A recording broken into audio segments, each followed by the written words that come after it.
Recording started. Hey everyone, welcome back to the Stool podcast. This is season 8, episode 4. And if I'm not mistaken, this might be our 150th episode. Give me a second. I'm going to double check that because I think it is. Does that include the redacted episode or not? Yes, it is. It does include the redacted one, right? Okay. Does it? It well, it was still an episode. It would be 151. So this is 150 episodes that have been aired. So yeah, okay, our 150th episode. Yeah, exciting. Happy anniversary. Cool. So Joey just mentioned that a truck might be arriving sometime in this episode. Yes. I have a delivery which is arriving next week, which I'm very excited to tell everyone about. I finally pulled the trigger on the domino. Oh, which nice. What? Yeah, I've been toying with the idea for many, many years now, and yeah, I've decided to do it. Beautiful. Welcome to now you can get hassled in the comments. About what? Because you won't be a real woodworker anymore. Oh, Joey, yes. come on, Okay. we're beyond that now. Those conversations were 10 years ago, right? Yeah. I guess we're old now. It is so funny. Like when I've all the bit of research that I've done for it, this whole mantra of the domino is that it's like being a welder. You just take pieces of wood and you just squash them together, and that's how you join wood now. It's as simple as that. It's funny that that there was dowel situations. There were so many different types of dowel jigs and stuff, and no one ever caught any slack for using multi-hole dowel jigs and stuff, and it made doweling easier. But then the domino made it a little bit easier, and so why not? Yeah. I reached out to Matt Black. Do you remember Matt Black from Wood Dust? Yeah. Because he was close with Stool. Right. And so I reached out to him to say, like, do you have an affiliate link? I can use that, and then, you get a bit of kickback. He's no longer connected with him in that way anymore. And the first thing he said is, why don't you wait for the Craig situation? Oh, no, I don't. Don't tell me that. I don't want to hear that. It's never going to show up, man. No, you're good. But yeah, it is. It's just that conversation is just spreading far and wide. Can you imagine, though? Just think about that as an American-designed Craig, whatever gizmo that is, whatever they call it.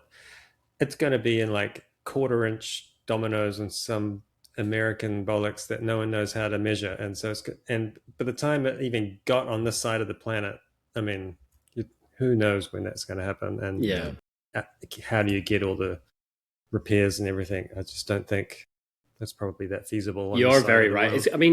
The domino's got to be one of the only metric tools that you'd find in most American wood shops. Am I right? I would say so.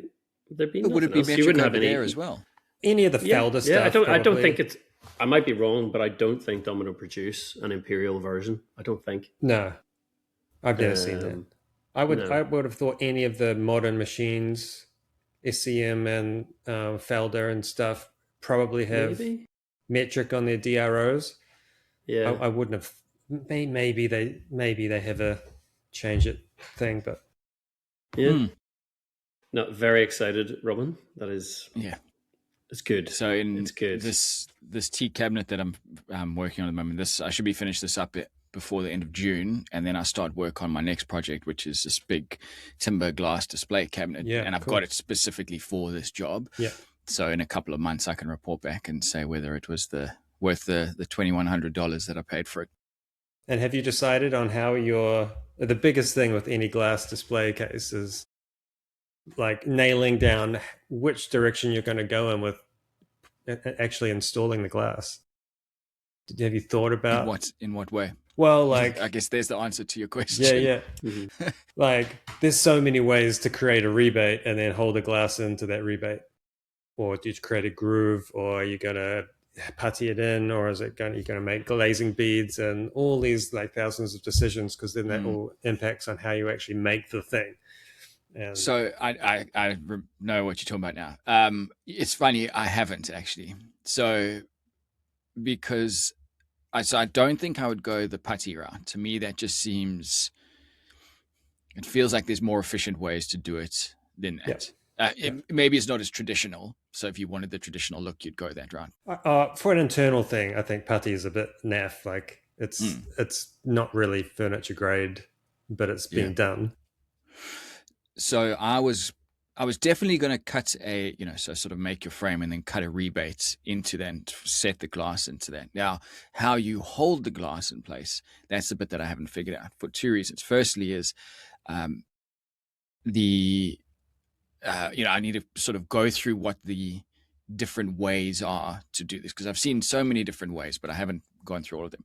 But the other one is I would assume you need to consider what happens if that glass, worst case scenario, pray this doesn't happen, but if that glass cracks, how do you replace it?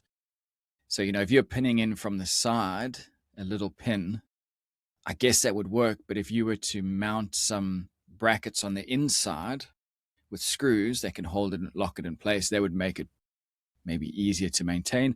But then when you're looking at the cabinet from the side on, are you going to see those blocks? So to answer your question, no, I haven't figured that bit out yet. It's worth How big a cabinet are we talking, Robin? So it's 1.4 wide, and I think it was a 1.2 high. Oh, that's a big old bit of glass, eh? Well, when I called up the mob that I'm going to go to for the glass, they are 3 hours north from here. But one of the local furniture makers here, Remy, he uses them. And I rang him up. Can I ask what's 3 hours north of Townsville? Cairns. They're in Cairns. You'd have to go to Cairns to get glass? Well, I could probably ring Come around. on, all those broken windows in Townsville every night. Surely there's a glazer. From our wonderful clientele that live in the city, yeah. No, all the broken windows are on the cars, not the houses. Fair. The main sorry, reason Townsville. Sorry. I saw. Do you guys know computer games, GTA? I don't know if that's something that you're into. I saw a picture the other day of Townsville would be Australia's GTA server, and it had like a picture of GTA with all Townsville stuff. So I had a quick ring around, and then I spoke to Remy, and he was like, "Yeah, those are the mob. That's the group that I use." So it was really just word of mouth. There's a little reminder that word of mouth is king in this industry. And they have a shipment that comes down to Townsville regularly. So it's not so. Okay, so you wouldn't have to foot the individual delivery costs. It would be grouped in. Correct. That's my understanding. Okay. Yeah. All right. So I rang them up and I said, "This is what I'm after."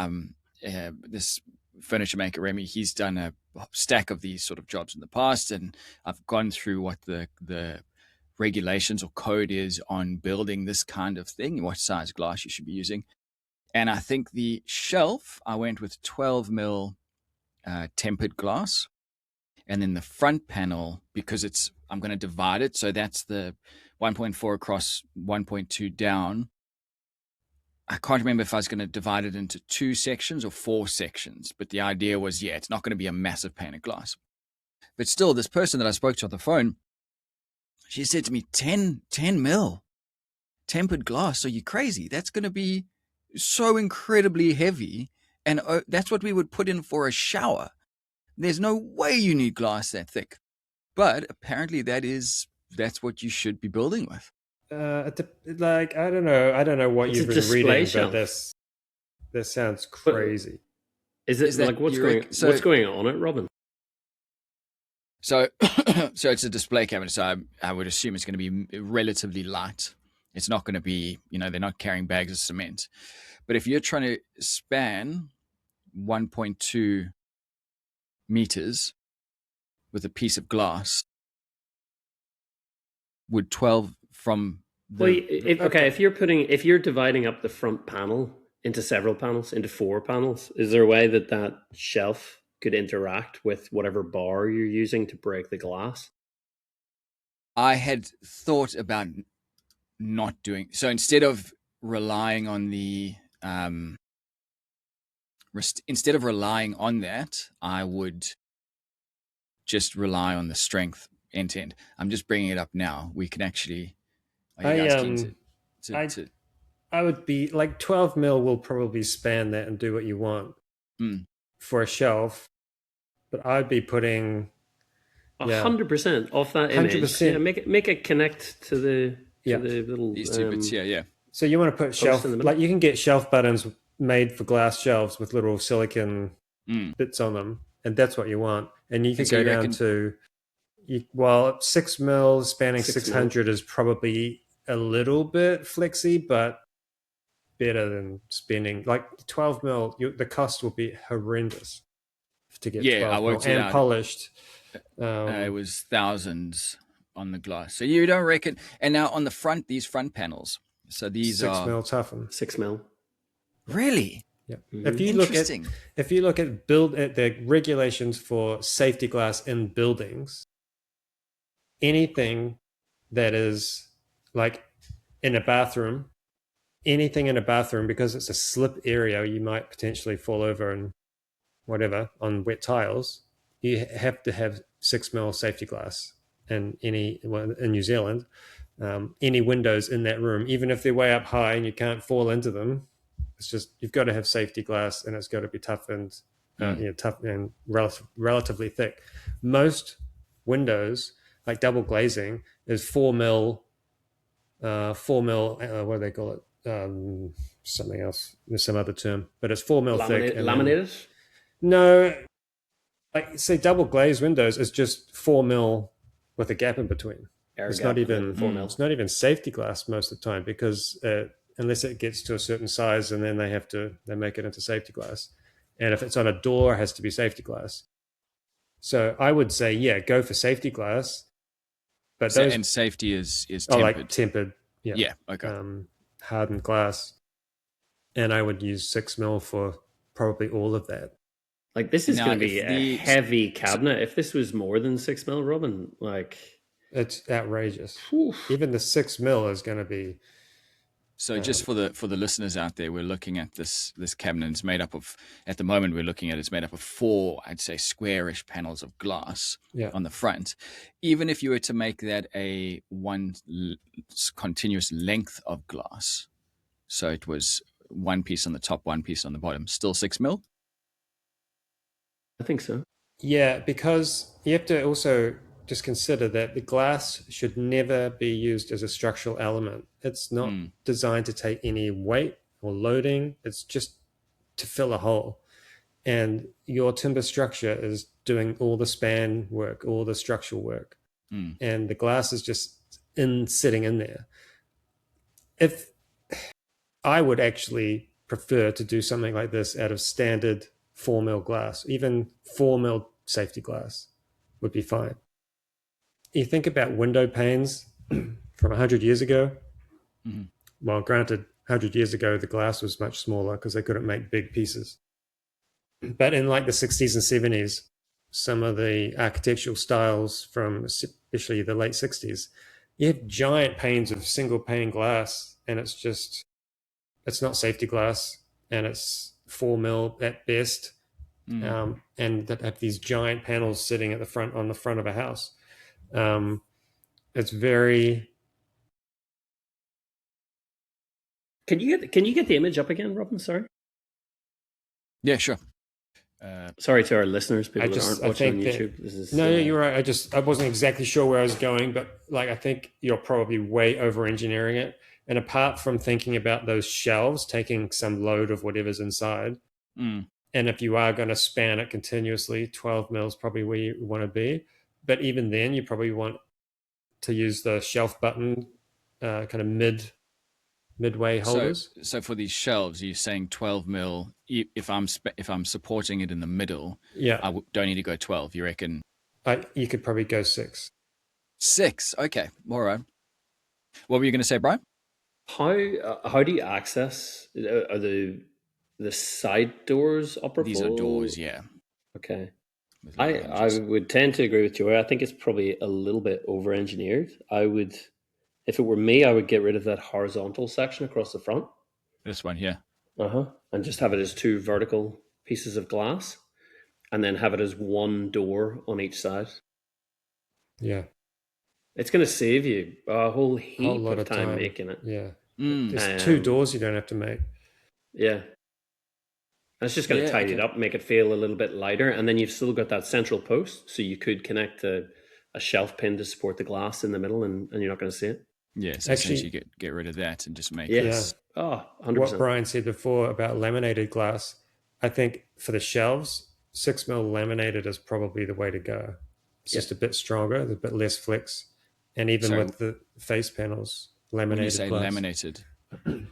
They just laminate two bits of glass together, they glue it together, and it's a bit more sturdy. It's like laminating plywood. But that's different from tempered. It's still safety glass, yeah, because it can't shatter because it's glued to the other piece. And so there's this piece of plastic between the two layers of glass, and it will spider web and crack, but it won't like fall out and daggers. Explode.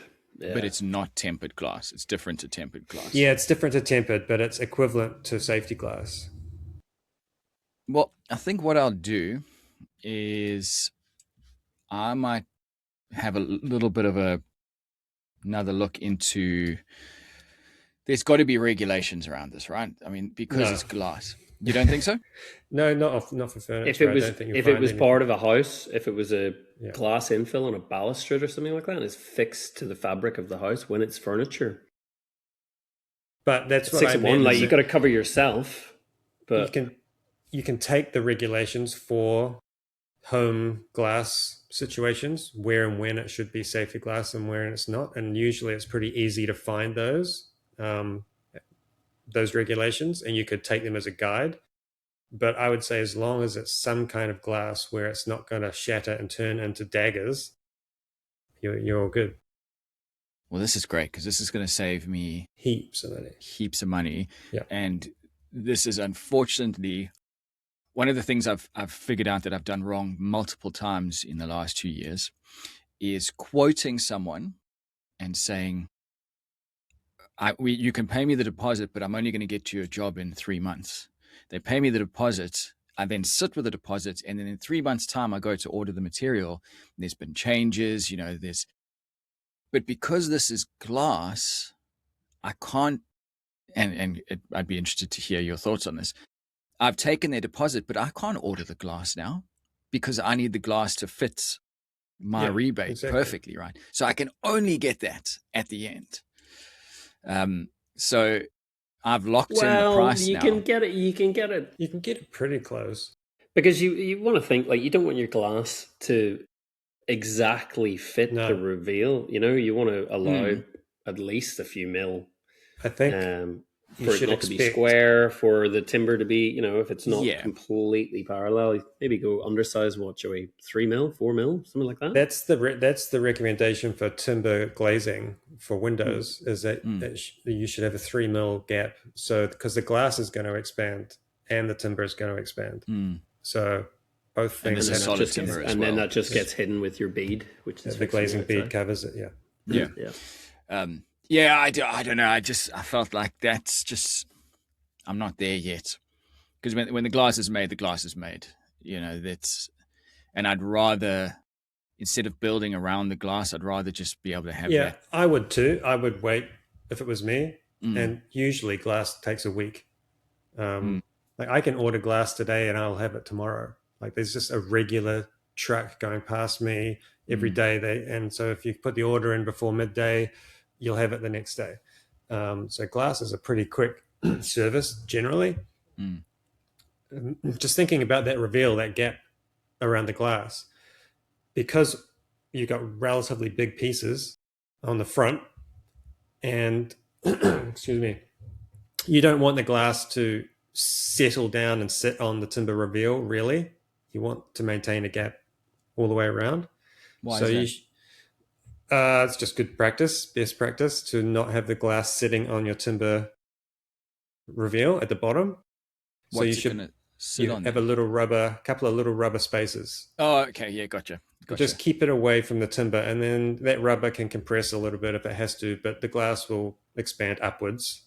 A bit like, think about it like timber. It's really not going to move at all. Aren't you then putting point load onto that glass where those, I mean, I know it's not much, but where those rubber pieces are. But glass is strong as shit, especially on its edge. Like you'll be Right, so okay. surprised how strong it is. And that's how all double glazing. There's a caveat there, but mostly all double glazing is installed on little rubber packers, and it's only being held in place by 2 points on the bottom and 1 point on the side, and the rest of it's floating. And then how do you attach that point on the side? Is that just glued in place? It has another rubber packer that sits on the side, so the glass is held inside the timber frame at 3 points, and then you put whatever type of, you either silicon it in or you put a glazing bead around it. You put all sorts of rubber seals and stuff for window joinery. Depending. But I'm saying those bits system. on this, those points on the side. What doesn't? Why don't they just slide down the inside? And It's friction fit. okay. There is a wedge system. I forget what it's called, and it's been a while since I dug into this. But there is a way, because they actually use the glass. Here's me saying just before that you shouldn't use glass as a structural element. They do use the diaphragm bracing properties of glass to keep the windows square. Right. So if you can imagine hanging a gate and you've got to have a diagonal strut on a gate to stop it sagging, well, they use the glass in the same way on timber joinery to help stop the side away from the hinges dropping. Yeah, right. We need a theme tune for Joey's physics corner, I reckon. Jem, if you're listening. Well, I reckon I'll probably touch base with you guys then closer to the time, because it seems like there's still a lot more that I need to investigate on this. I laminated glass, didn't even know there was a thing. Yeah, I thought it was tempered as what it had to be. If it was me, I would just decide on a glass thickness, say 6 mil, and just go guns and build the thing, and then work out what exactly the glass will be afterwards. In terms of the type. Yeah. I'd go from the design of it and then try to get the glass to fit it. Do you know what I mean? Like, so I would focus on the size of your members, whatever that corner frame is, whatever the central post is, you know, whether it's running perpendicular or parallel to the glass, you know, does it need to be a little bit beefier to support the shelves? Because obviously if it's parallel to the glass, there will be a little bit more flex in it. Whereas if it's perpendicular to it, like a post that sort of sits in the middle, you'd be able to brace a little bit more weight off it. Yeah, so I would get things like that. T-post or something, almost. Exactly, yeah. Make it into a T-post and make it smaller, because the fatter that is when you look on the cabinet, like from the front, the less elegant it's going to appear. Yes. Absolutely. Keep it skinny, and then maybe make it a T and have the glass connecting to the back. Like if you look at Victorian, but then you would need a little notch out of the glass shelf, wouldn't you? Well, you don't have to bring the glass the whole way to the front. Yeah, so it can just come to the back of the T. Ah. Do you know you got a gap? Isn't that going to look a bit strange? It's pretty normal. No. Like, you're just talking, even if it's, 20 mil from the front edge of the glass, because you don't want it to get close and touch either. No. You know what Joey's saying about glass on glass is not. So are you saying... Glass on glass, you're on your ass. Bam, there's the title. Yeah, thank you very much. So are you saying... We're back to the drawing, everyone. So behind here, I'm essentially going to have a T-piece coming out 20 mil. Yeah. And then the width of that vertical member can be less because you've got that stability from the thickness on the back of it. Yeah, like, what have you got in a minute? Like, what was it, like 80 mil or something? Yeah. I think I was working on 60s. 60? Yeah, so it was 60, You can come down to 40 easily. Yeah. And then essentially... See, that looks so much better, right? And same on the corner posts. Yeah. Robin, if you have a look at some point at like Victorian glass display cases, they're so tiny. Like they use like inch square corner members and stuff. And it's just they just hold everything together. Like the glass is actually doing a lot of work to keep everything a bit like lid lighting. So you reckon this 60 wide on the corners, it doesn't need to be this much? Not if it's because if you so the way you've got it made up of those two doors sitting in frames as well, if you reduce that to one panel that's sitting in a smaller frame, you could also return the frame of the glass around the corner and then sorry, you've lost me there. So if you imagine the corner is actually an L shape, So Yeah. you've got your T in the middle, and then each corner is an L. It'll be super strong on the corners. Oh, And you miter okay. it, miter that long miter. So you've got like a corner post, like an L post. Comes all the way down, yeah. And then you can have a slightly smaller door, but it might be in a better proportion as a long, skinny thing anyway. Yeah, you're right. And so, especially if I'm taking out that horizontal piece here, I would absolutely need that to be an L shape on the corner. Yeah. And, you could, if you really feel the need, or even if the cabinet requires, you can still have that central piece that you've got drawn there between the doors, kind of holding the front and back in place. You can still have that, but it's behind the door, and it could be a much sleeker piece that's in line with the shelf. Do I want to remove one of the doors though?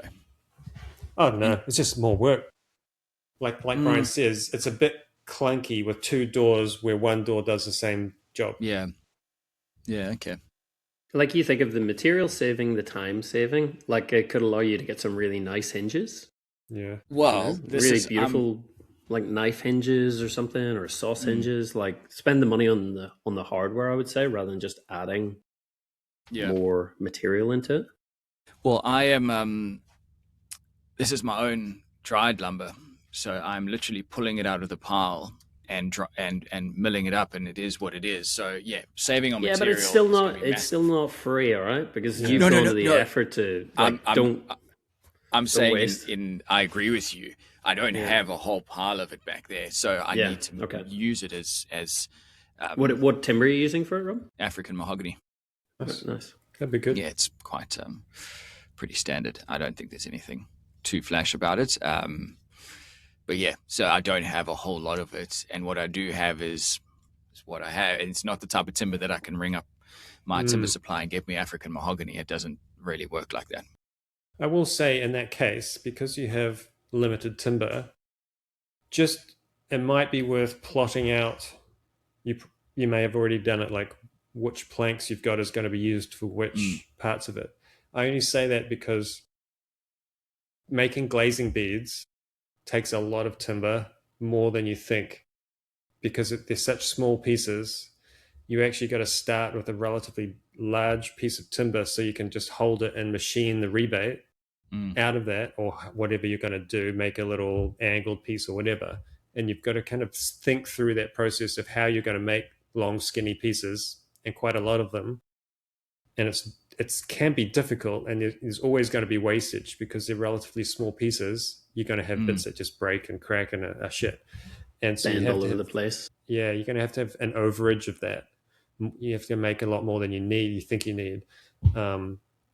That glazing bead, does that need to go around the entire perimeter of the glass? If you're going to use it, you have to, yeah. I assumed you could just do it in spots. No. Really, you're hiding the gap. Poop. Yeah. Oh, wait, sorry. I think I'm thinking of the wrong thing. So I was going to rebate into the front panel, push the glass in, and then from behind come with a... Oh, yeah, but the rebate's on the back, right? Yeah, on the back, yeah. Yeah. And then on the back side, then I only need to hold it in a few points. I don't need to put a beading all the way around. So if you're putting the bead on the back, then what you were saying about if the glass breaks, how do you get into the back? Do you take the back panel out? Like, is it then set in a groove that you can slide that out and then fix it? I would just fix the glass, like mount it from the front and then put a nice bead around. So I did think of that. So with when the glass shelves come out, there should be enough space to then get the front glass, because those glass shelves are not locked in place. Yeah, you can lift them out of the doors. You take out the shelves, and then you can take the front panel out. My first thought was what you've said, Robin, is that you'd hide the glazing bead behind.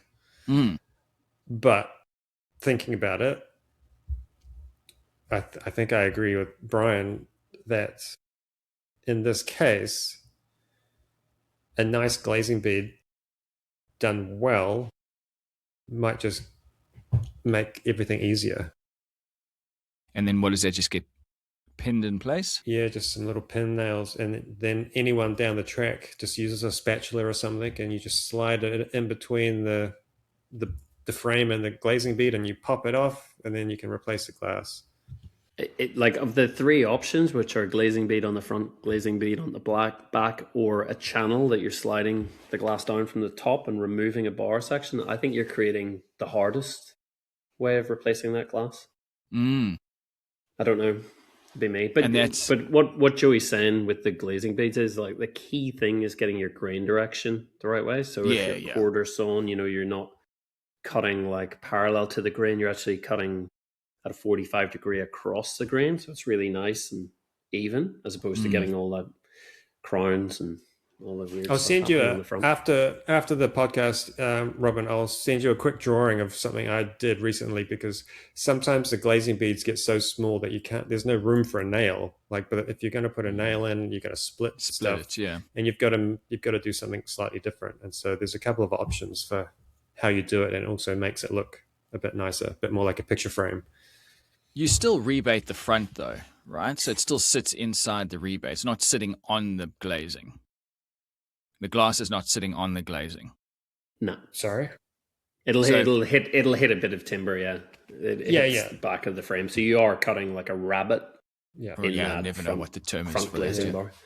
Yeah. Okay, so the glass sits on the main cabinet, and then the glazing goes over the top of the glass and the top of the cabinet and holds it in place. So all the glazing's doing is stopping the glass falling forward out of it.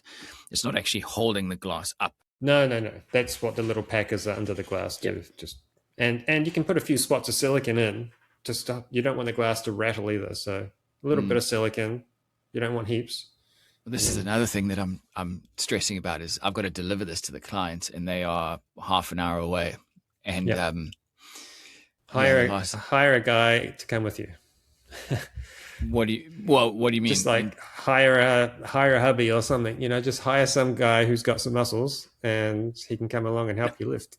I'm thinking more from the perspective of putting it on my trailer, and then this thing rattling all the way for half an hour. Find a way that you can easily get the glass shelves out, have them wrapped up separately. Take the doors off if you could. I'd take the doors off if you can, and then that'd be good. It's just like a window on your house. The wind hammers it all day long, doesn't? Yeah, you'll be fine, bouncing around in a trailer. Trailers are bouncy. I would be considering. Why don't you hire a van? A van, yeah. Yeah, well, I guess I could, yeah. Moving day is always the delivery day is always my worst part of the job, because that's I know. Okay, but, so glass even worse. Before, Robin, you talked about you took a deposit and couldn't buy the materials and whatnot, and becomes a timing issue. And I've been having this problem, and I wanted to run it by you guys. And I can only think that everybody who makes anything in any kind of volume has this problem. And I'll try and outlay it as easily as possible.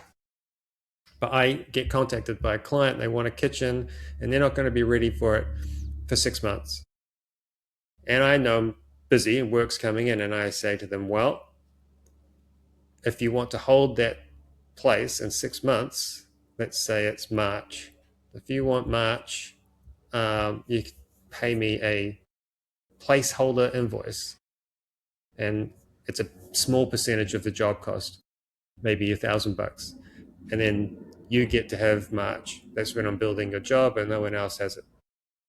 And so that was my big plan of like, how am I going to organize large jobs as they come in, and especially with new builds, people are getting their ducks in a row early, and then the build happens, and so then say February rolls around, and actually we are now 3 more months late. Can you just shift me down the queue 3 months? And I'm like, well, you just paid a deposit to hold March. Do I take that money from you and then that's gone and be a dick about it? And then do I just shift you down anyway? So that if I just shift you down a couple of months, if I don't have any work in that position, then that's great. There's not really a problem. But if I have already booked up that in 2 months down the track because I knew I was doing it in March and now it's in May, So it becomes like the whole idea of having a placeholder invoice or placeholder anything, it just becomes void because it's just useless because the client, and it's not 9 times out of 10, it's not the client's fault. There's been a problem with the builders have had issues, whatever. And it might not even be the builder's fault. It's the weather. It's hold everything up. So their build is slow, which knocks on everything. But then I'm in a situation where I have actually in 3 months, I can't do your kitchen because I'm already booked for another kitchen or another big job, whatever it is.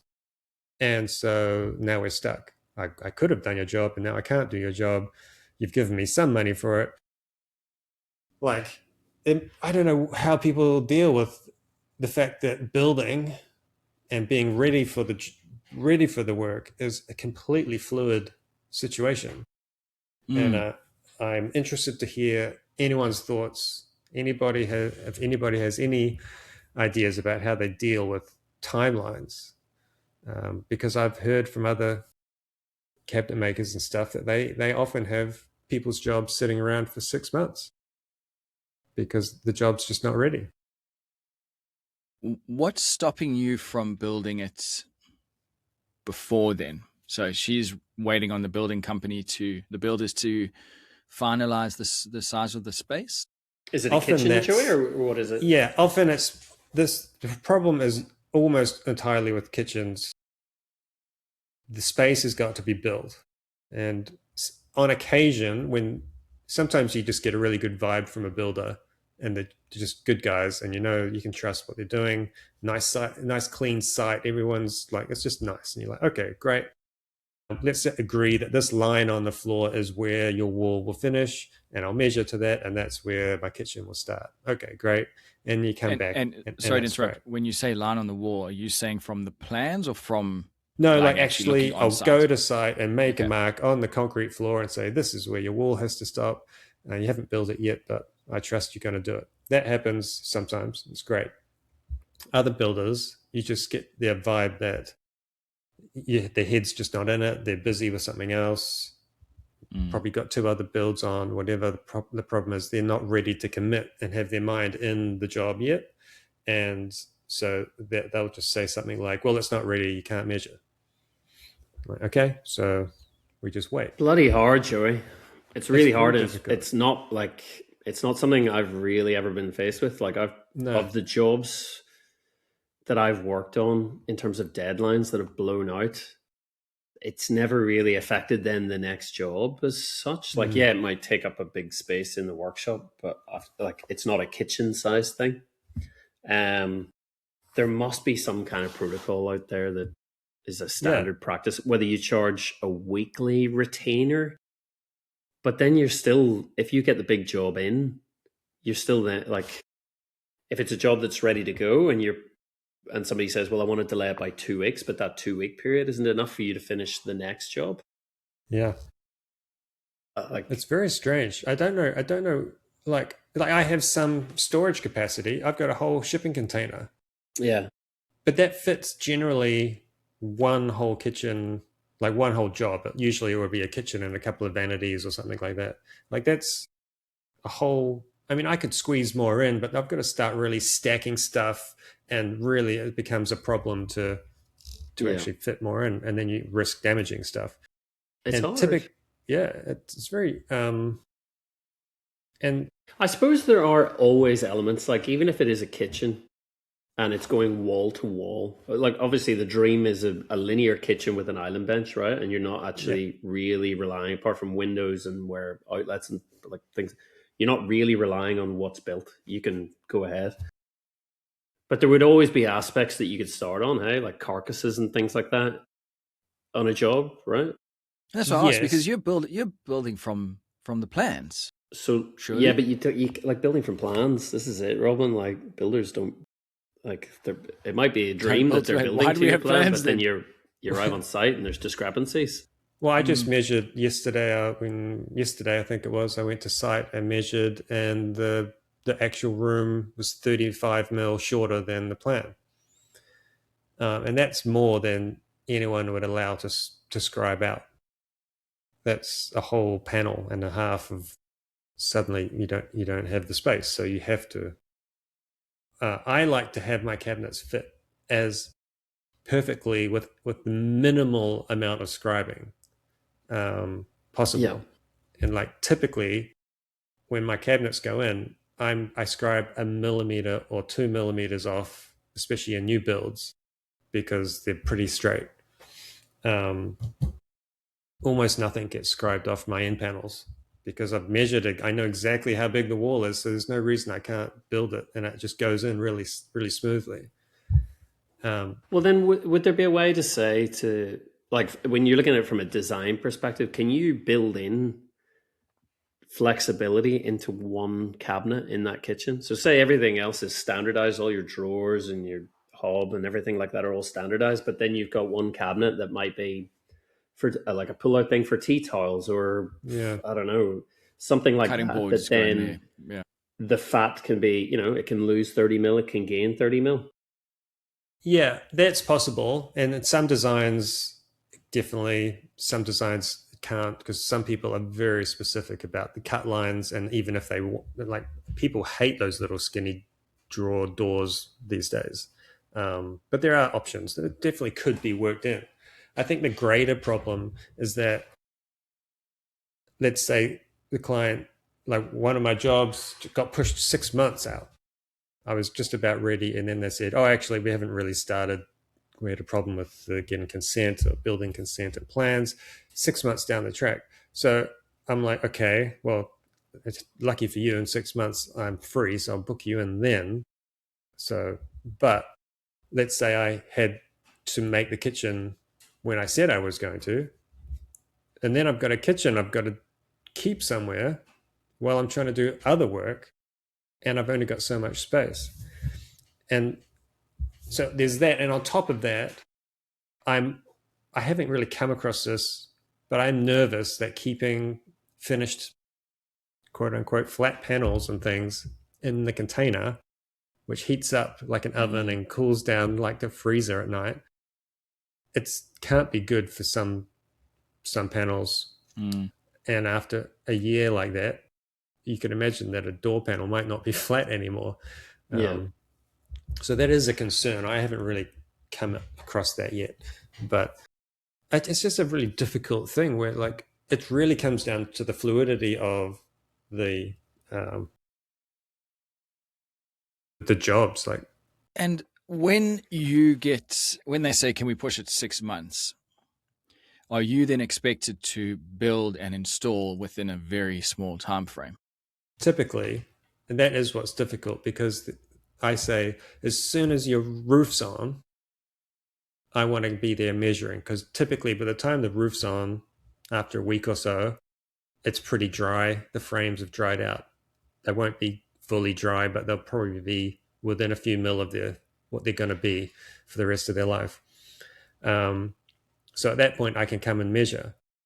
Now, if you're a half decent builder, by the time the roof's on, the place will be clad and having the internal fit outs done in 2 months, a month and a half.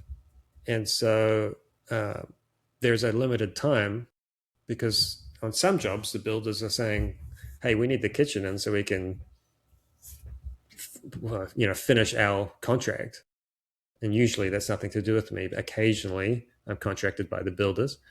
And this isn't always for kitchens, although it's a very good example. But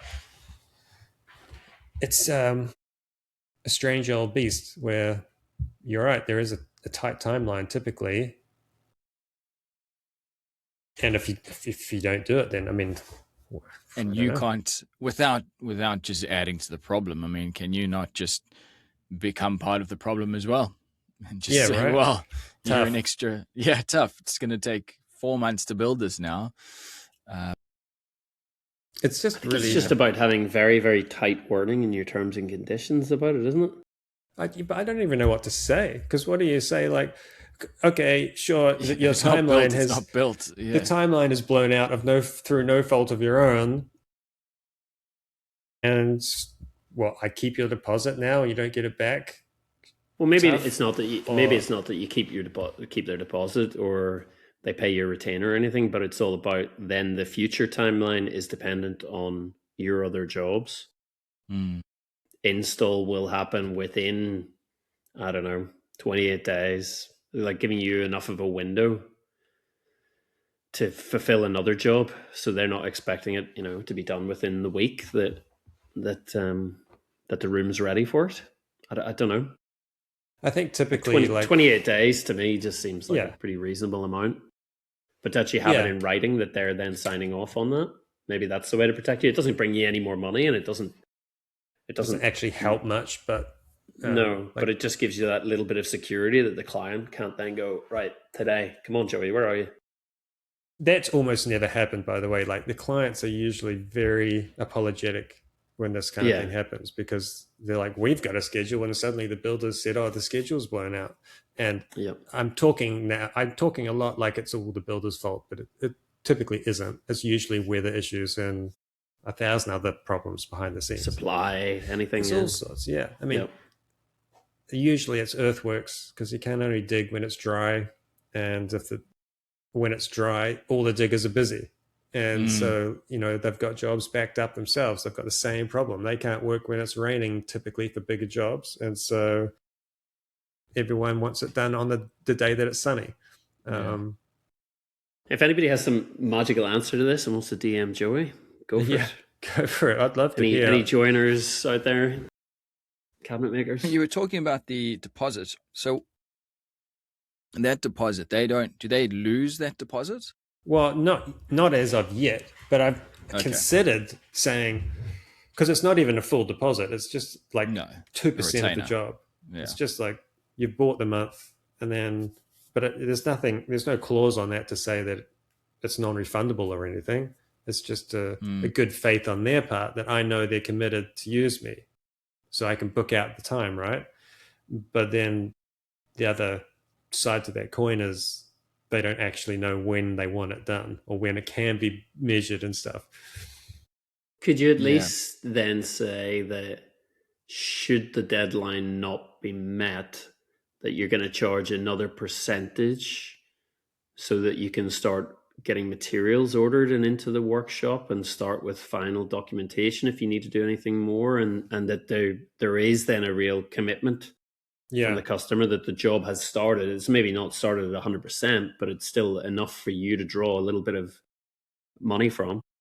There's something potentially there, and especially now that I think about it, if a client comes to me a month before I'm meant to start a month-long job, it says pause, then suddenly I don't have work in 4 weeks. Yep. And that's a massive headache if I can't fill that slot. And so that's a situation where I think I should deserve that to keep that deposit. And that's the whole idea of a deposit, isn't it? Yep. But I do feel it's a bit rough when it's not their fault often. But if they come to me late in the game and say, we're meant to start next week, but we're not ready for you, then what do? I'm sitting here twiddling my thumbs. Maybe then that's it. You sort of reverse engineer it and you say, if you press pause within 14 days of a start date, then you will forfeit that deposit. Yeah.